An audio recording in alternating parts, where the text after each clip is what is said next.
Hello, this video will be a guide on how to crush the Pirc Defense with white using the pawn f3 setup, also known as the 150 attack.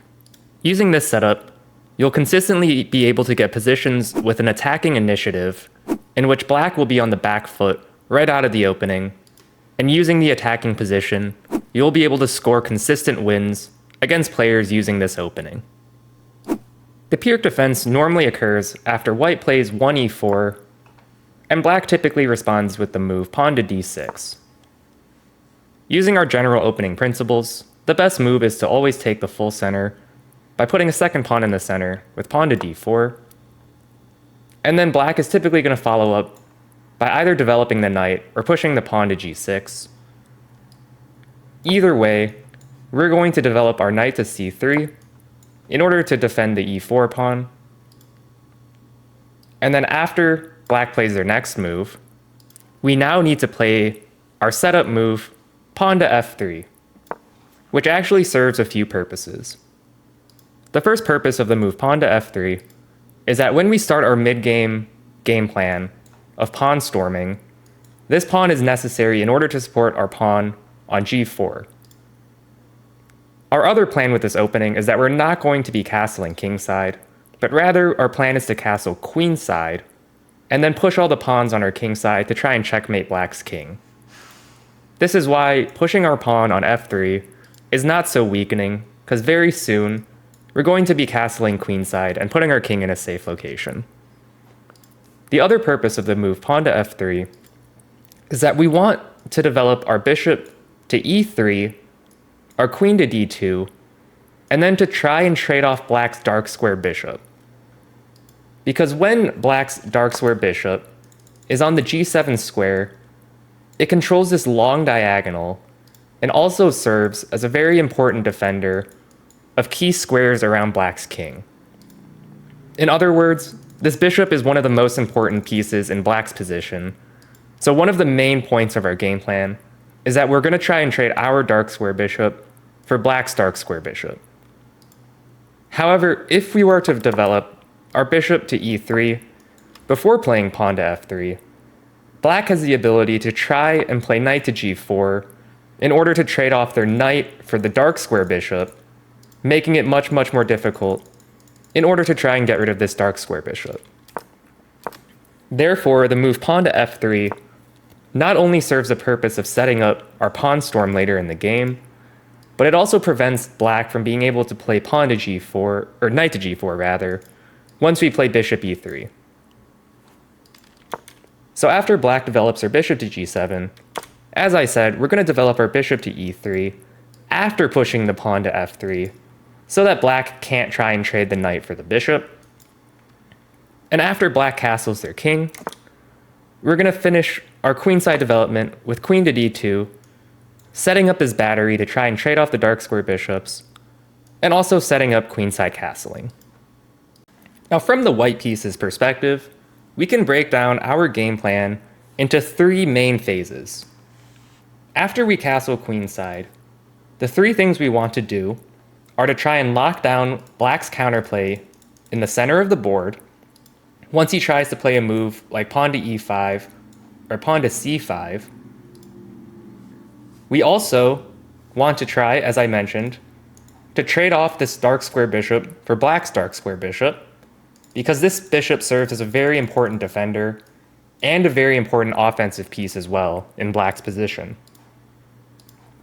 And finally, the third phase of our plan is to try and pawn storm the g and h pawns down the board in order to try and open up files to black's king in order to launch an attack and try and checkmate the king once we've locked down the center and gotten rid of this dark square bishop. Now, a very common move that's going to be tried online by the black pieces is knight to c6, which is actually a slight inaccuracy, because it's actually a mistake for black to block in the c pawn with their knight. After the move knight to c6 is played, we'll continue with our development as normal by castling queenside, now being ready to start our main game plan. In this position, if black plays a move pawn to e5, we're going to continue with step one of our game plan of locking down the center and getting rid of black's counterplay very simply by playing the move pawn to d5 in order to prevent this trade from ever happening. If the knight goes to d4, we can play knight e2, eventually setting up a trade to get rid of this strong knight. And let's say if black happens to take our knight instead, then the way we can reasonably proceed is by first playing bishop to h6, setting up this trade.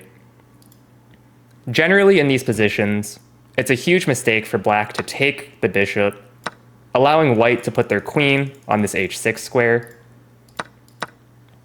So typically black shouldn't be taking your bishop, but will be making you take their bishop instead.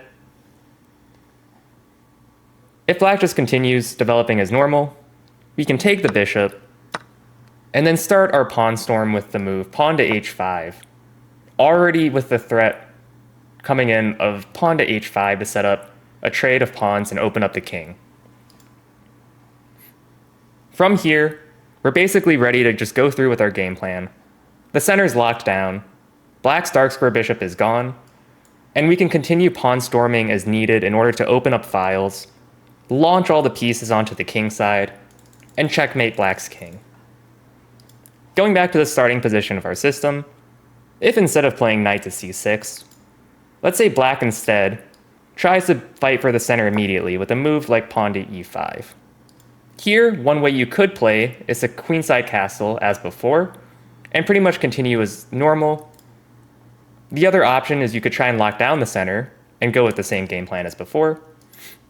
A third option you do have in this position is to try playing knight g to e2, and if black takes your pawn, you're going to recapture with the knight, so you can have this strong central knight instead, working on locking down the center. If black develops their knight, we're not going to take, we're just going to go through with our development, and then again, the center counterplay is kind of gone. We're going to try and trade off the dark square bishop when we can, and once again, launch the g and h pawns when we're ready. Finally, the last example variation I want to show is the best move from black, which is actually going to be pretty rare online. Knight b to d7. The reason why this is actually the best move for black is that it's typically a mistake, as I mentioned, to block in the c pawn.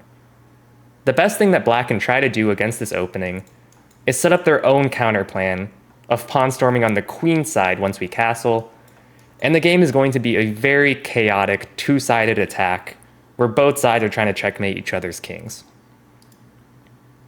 After knight b to d7, we're not going to do anything new. We're going to queenside castle as before. If black tries to play e5, again, two options, pawn to d5 or knight to e2. Both are okay. If the pawn takes, you can take with the knight.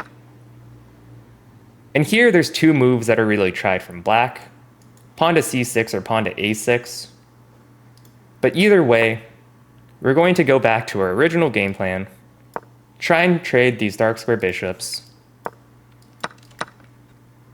and then launch our pawns on the king side. Now some players will try to play the move pawn to h5 in order to try and block your h-pawn, but we can very simply counter this by just pushing our g-pawn up instead, immediately setting up another trade. And we're always okay sacrificing one or two of these pawns in order to open up files to the king, if it means that our attack is devastating enough to lead to checkmate. And that's the pawn f3 system against the Pirc defense, also known as the 150 attack. If you have any questions, leave them for me in the comments below. But other than that, good luck in your future chess games, have a good rest of your day, and goodbye.